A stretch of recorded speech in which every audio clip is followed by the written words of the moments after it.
Hi everyone, my name is Dr. Corinne Harpster. I am a naturopathic physician who specializes in pediatrics and women's health.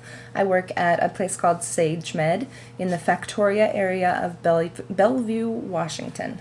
And today I'm going to teach you how to make some natural deodorant at home. So let's just dive right in. These are our ingredients over here. Let's see. Yes, I'm doing all of this myself. All the filming is done by me. Woo! I'm so good at it. Maybe I should just stick to being a doctor. Okay. So we've got the Arm & Hammer Pure Baking Soda. All it is sodium bicarbonate. And according to Arm & Hammer, the reason to use sodium bicarbonate is because it is a skin protectant. We're already off to a good start. Skin protecting. Okay. And you don't have to use Arm & Hammer. You don't have to use any of the specific brands that I use. These are just what we have around the house. All right, so then we've got all natural arrowroot starch or flour, and it happens to be Bob's Red Mill product. And again, this is just 100% arrowroot powder. And then, there we go. I've got some 100% organic coconut oil. And I also use this thing that's really hard to see. There we go. Did we do it? Oh, yay! I think. Vitamin E oil. And vitamin E is a natural antioxidant, and it's also really good for your skin. And as an antioxidant, it will help that deodorant be preserved a little bit better.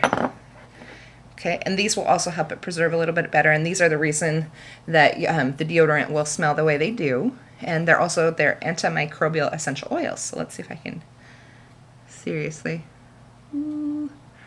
Okay, we got eucalyptus and tea tree oil, and I happened to get these a while ago at Whole Foods. And I don't know if you can see, but they're still up here. And I have used these to make probably 8 or 9 different batches of my deodorant. So they're going to last me a while. And once you buy all of these products, you will be making deodorant for probably less than $1 that will last your family, depending on how many people you make it for. But if you made it for just yourself, it could probably last you for a month or more. Probably more than a month. Okay, let's get started. So the nice thing about this is we can just take all of our products and put them all together. So I've already measured these out, but this is right here. This is 1/3 of a cup of baking soda, and I sifted this out because sometimes baking soda can clump up, and you don't really want clumps in there. So I used a little sifter earlier, did a Julia Child, and got all my ingredients together. And by the way, this bowl is from the Empty Bowls project. If you have not heard of the Empty Bowls project, I would look into it and maybe do it with your family. It's really fun. And then my other powdery ingredient, this is my arrowroot powder again. I'm going to add that in. So there we've got powders in a bowl. Delightful. And you want to use a bigger bowl so that you can move things around. And I've got my little scraper here. It's a silicone spatula. That's the word. This is my coconut oil. And you want to make sure that you're getting all your stuff out. And again, with the things you're using, it's 1/3 of a cup of arrowroot powder and 1/3 of a cup of baking soda. And this is 3 tablespoons of coconut oil. Depending on where you are, that might have been really liquidy. Coconut oil turns into a liquid at a certain warmer temperatures. But I am in the Seattle area, so it's not that warm even in the summer. Okay, this right here, this is my what is this? This is my vitamin E oil. I'm just going to pour that in. And that's just 2 tablespoons of vitamin E oil. And I'm going to mix this up. Ugh. Okay, it gets kind of messy, but that's okay. So, powder, powder, powder.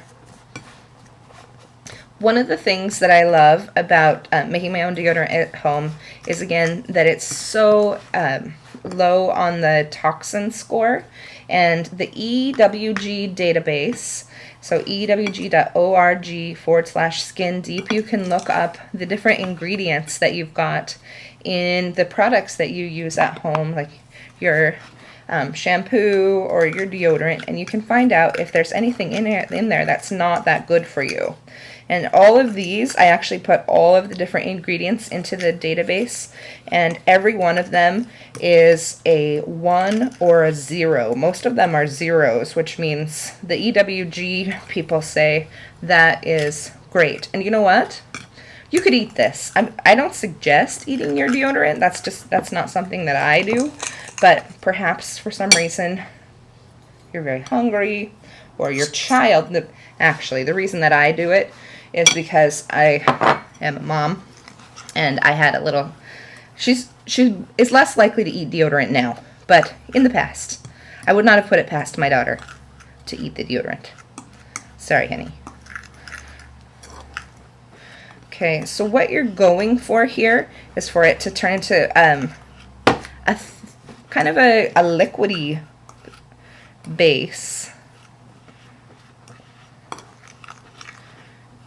as it gets incorporated. It will do that. And you know, one of the things that you could do to make this go a lot faster is, if you don't have, like me, if you don't have a liquid coconut oil to begin with, you could melt it, and then it would all come together a little better.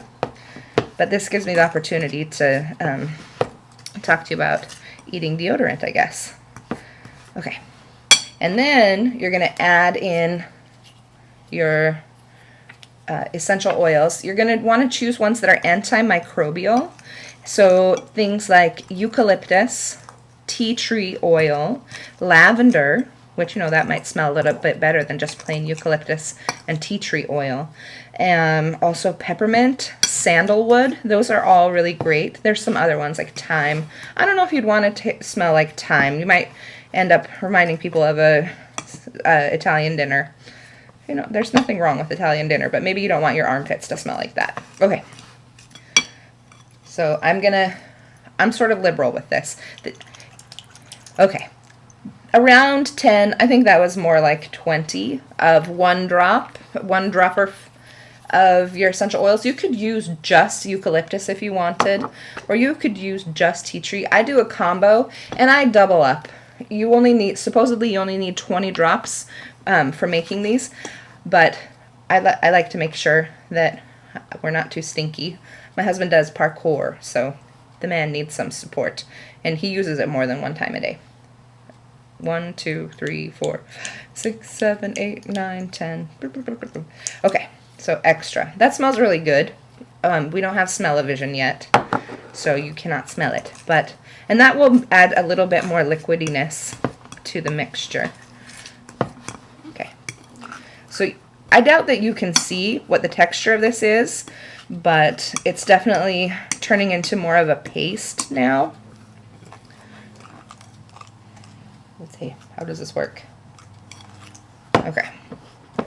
So once I got all my ingredients together and, you know, sifted out the baking soda to make sure I didn't have any lumps in it, it probably took me maybe 2 minutes to get all my ingredients together.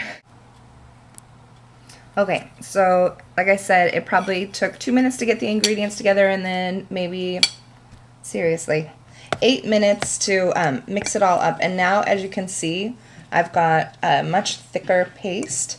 And this is going to take about 24 hours to set up.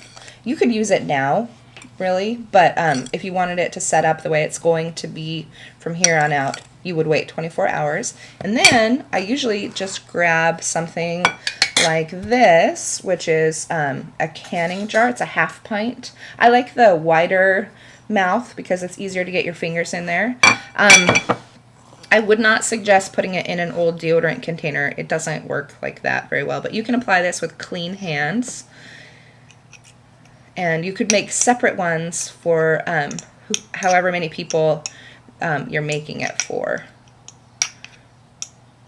And we all have unique flora on our skin, so you might want to have a separate one, kind of like you have separate toothbrushes. I'm assuming you have separate toothbrushes at home for the different family members or different members of your household. Let's see. I have clean hands, don't worry. I don't know why you'd worry.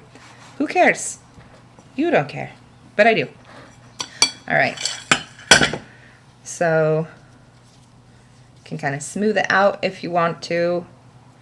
And depending on where you're at, this will be pretty darn liquidy.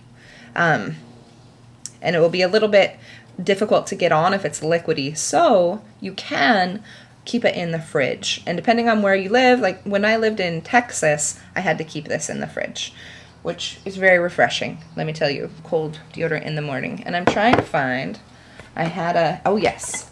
So this is one that I've made before that used to say deodorant. I've reused this a lot. And there we go, nice smooth top to it. This is a little quarter pint. This is probably a better size to use. I don't know how many quarter pints you have around home. I can, so I have some of these.